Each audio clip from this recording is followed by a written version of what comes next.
YSR Congress party అయితే first check పెట్టేటటువంటి ప్రయత్నం ఇప్పటికి ఇంకా లేదు.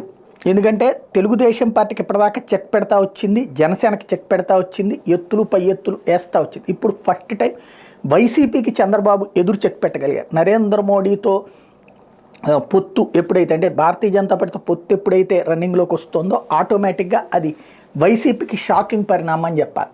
సేమ్ టైం మొట్టమొదటిసారి వైఎస్ఆర్ కాంగ్రెస్ పార్టీ తనని తాను వెనక్కి తిరిగి ఆలోచించుకోవాల్సినటువంటి పరిస్థితి సృష్టించినట్టయింది. ఇప్పుడు వైసీపీ అడుగులు ఎట్లా ఉంటాయి అన్నటువంటి ప్రతి ఒక్కళ్ళు ఆలోచిస్తున్నారు. ఈలోపు అర్జెంటుగా జగన్మోహన్ రెడ్డి నరేంద్ర మోడీని కలుస్తూ ఉన్నటువంటిప్పుడు ఖచ్చితంగా చర్చ జరుగుతుంది, ఏం జరుగుతుంది అక్కడ అన్నటువంటిది. కాబట్టి ఏం జరుగుతుందో అందరూ ఆసక్తిగా చూస్తున్నారు. ప్రస్తుతానికైతే మాత్రం వైసీపీకి ఒక అనూహ్యమైనటువంటి పరిణామం తెలుగుదేశం పార్టీ, జనసేన, భారతీయ జనతా పార్టీల పొత్తు అన్నటువంటిది అని చెప్పడంలో అతిశయోక్తి ఏం లేదు.